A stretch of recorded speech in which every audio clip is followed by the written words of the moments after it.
London నుంచి హైదరాబాద్ కి CM Revanth ఇవాళ సురేఖ చిన్నారెడ్డి వ్యవహారంపై చర్చ. పార్టీ లైన్ దాటితే చర్యలు తప్పవన్న మహేష్. మంగళూరులో ఖర్గేతో సురేఖ సమావేశం. కూతురు కామెంట్లపై మంత్రి వివరణ. రాష్ట్ర పార్టీకే వివరణ ఇవ్వాలన్న ఏఐసీసీ చీఫ్. ఇవాళ టీపీసీసీ జూమ్ సమావేశం. డీసీసీ అధ్యక్షులు ఎమ్మెల్యేలతో సమీక్ష. ఎస్ఐఆర్ కోఆర్డినేటర్లతో మహేష్ గౌడ్ భేటీ. రాష్ట్రాభివృద్ధిలో భాగస్వాములు కండి. లండన్లోని ప్రవాసులకు రేవంత్ పిలుపు. పెట్టుబడులతో పాటు విద్యారంగంపై చర్చ. నేడు కొత్త మొక్కజొన్న వంగడం ఆవిష్కరణ. ఉపరాష్ట్రపతితో కలిసి ఆవిష్కరించనున్న చంద్రబాబు. ఏలూరు జిల్లా ముసునూరులో ఏర్పాట్లు. తాడేపల్లిలో ఇవాళ వైసీపీ కీలక సమావేశం. బీసీ నేతలతో భేటీ కానున్న జగన్. స్థానిక సంస్థల వ్యూహాలపై చర్చించే అవకాశం. ఆటో సంఘాలతో చర్చలు సఫలం. డిమాండ్లపై సానుకూలంగా స్పందించిన పొన్నం. గత అర్ధరాత్రి నుంచి తలపెట్టిన సమ్మె విరమణ.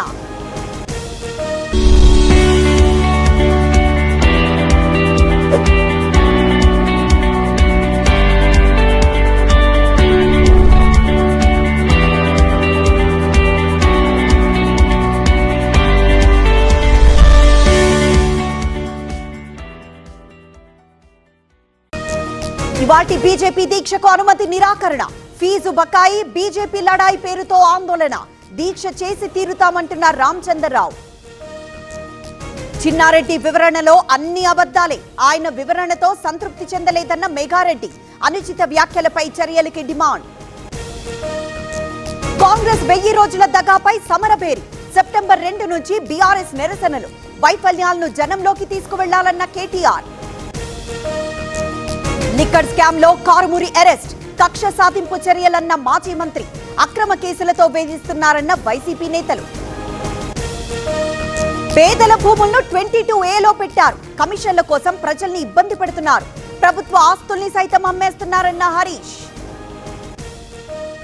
ఏపీలో 15వ రోజుకు చేరిన జూడాల సమ్మె. ఇవాళ ప్రభుత్వంతో మరోసారి చర్చలు. డిమాండ్లపై తగ్గేదే లేదంటున్న జూనియర్ డాక్టర్లు. గచ్చిబౌలిలో కొనసాగుతున్న కూల్చివేతలు.